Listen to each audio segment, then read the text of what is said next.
Good day, everyone. My name is Dean Mawere. I'm a Masters of International Law student with the University of Zimbabwe. Today, my colleague and I will be assessing the prospects of the prosecution of terrorism under contemporary international criminal law. Terrorism is an international phenomenon that has gained notoriety over the years, reaching its peak arguably during the September 9/11 attacks in America. The counterterrorism response in America required a unified and rapid response from the international community to deal with the emerging threat of terrorism. However, subsequent practice has shown that there are gaps regarding the potential prosecution of terrorism under international criminal law. This primarily arises from the contradiction that is there that whilst on one end the prosecution of terrorism serves to further international criminal law's justice agenda, it also has the effect to undermine the principle of legality, as there is no universally accepted definition of terrorism. Our presentation today will be in two parts. My colleague will make the argument for the prosecution of terrorism under contemporary international law, whilst I will be back to give you the challenges and the conclusion to our findings.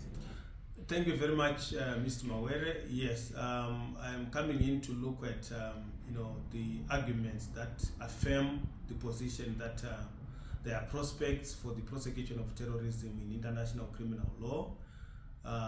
To kickstart my presentation, I'm going to look at, or rather try to answer the question of jurisdiction, because jurisdiction is very important when dealing with issues to do with prosecution, be it domestic, municipal, or international. Because before we answer the question who should be prosecuted, we should seek to answer the question who should prosecute. That's very fundamental. So we are looking at jurisdiction in terms of three strands: the territorial jurisdiction strand, the nationality jurisdiction strand, as well as the universal jurisdiction strand in international criminal law.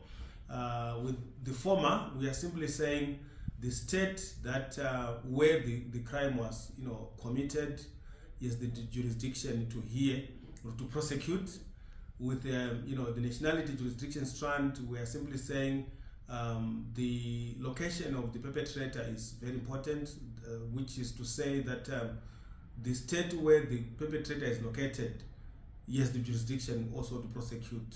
And then lastly, the universal strand, we are focusing more on the role of the International Criminal Court as the permanent court, which can try cases from any part of the world. So with the International Court, cases have to come from any part of the world. It doesn't have to be limited to territory, etc., etc. So this issue is very important. The issue of jurisdiction is very important if we are to successfully respond, or rather deal with the question of the prospects for the prosecution of terrorists in international criminal law. Then from there, I'm going to look at the issue of the multilateral treaties that have been signed since the 9/11 attacks on the United States of America in 2001. And these multilateral treaties, which number to about 14, are very critical when discussing prospects for the prosecution of terrorism in international law. But I'm not going to focus on all the 14. I'll just look at two which I think are very important in this particular project or this particular presentation. The first one being the 2005 International Convention for the Suppression of Nuclear Terrorism. In this particular treaty or convention, the aim was to make sure that any individual who possesses nuclear weapons, radioactive devices, is curtailed, so that we at least control the death of people and the destruction of property across the world. With the second, the 2004 protocol to the OAU Convention for the prevention and combating of terrorism, the aim was to make sure that we control terrorism in Africa, in particular in East and West Africa, where terrorism is very prevalent. So these efforts by the international community really show that a lot has been done to ensure that terrorist acts are prosecuted. Then I'm also going to look at some of the tribunals that have been established to deal with the same problem. The International Criminal Tribunal for former Yugoslavia, with the notable case there being one, Mr. Ratko Mladic, who was prosecuted for the Srebrenica massacre during the Bosnian Wars. We also have the International Criminal Tribunal for Rwanda, where the notable case there was one Mr. Jean Kambanda, the former president of Rwanda, who was prosecuted also for terrorist crimes during the 1994 Rwanda genocide. Then we have members of the Hezbollah militant group in Lebanon, who were also prosecuted for causing the death of former Prime Minister Rafik Hariri in 2005. Then the International Criminal Court, as a permanent court, has also dealt with terrorist cases. One typical example being the case of one Mr. Ahmed Faki Ahmed Madri, who was an Islamist extremist who was prosecuted for the destruction of the cultural heritage sites in Timbuktu in Mali. And with all these cases, I think there is clear testimony that the international community has done a lot in trying to make sure that terrorist acts or terrorist activities are combated across the globe. My colleague is going to obviously take you through the challenges that beset the prospects for the prosecution of terrorists across the globe. But before he does that, I'm also going to look at the place of domestic law, municipal law in also trying to combat terrorism. In America, for example, the case of USA versus UNIS bears testimony to the effectiveness of domestic remedies, domestic approaches to terrorism.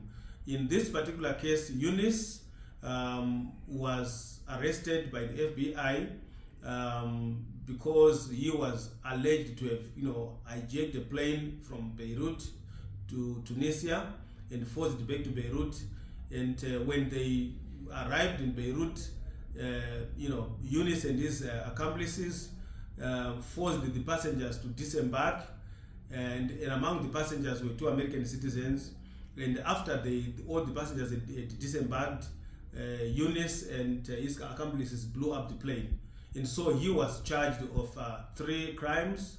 Hostage taking was one of the crimes. The other one was hijacking, and then air piracy. So all these examples, be they at international and domestic level, show that there has been a lot of efforts by the international community as well as the states themselves to try and deal with the problem of terrorism. In the next segment, my colleague, Mr. Mawere, is going to look at the challenges that beset efforts to prosecute terrorists in international criminal law. Thank you, Finance. As my colleague has outlined, the international community has made significant strides in the prosecution of terrorism under the current legal structure. However, there are still lingering issues, primarily being the absence of a universal definition of what is terrorism. This is significant because it is relevant in regards to the principle of legality. The principle of legality states that for any crime to be prosecuted, it must be concise and well defined. However, this is not relevant in the realm of terrorism, where it is left to social construct and subjectivity to define what constitutes a terrorist.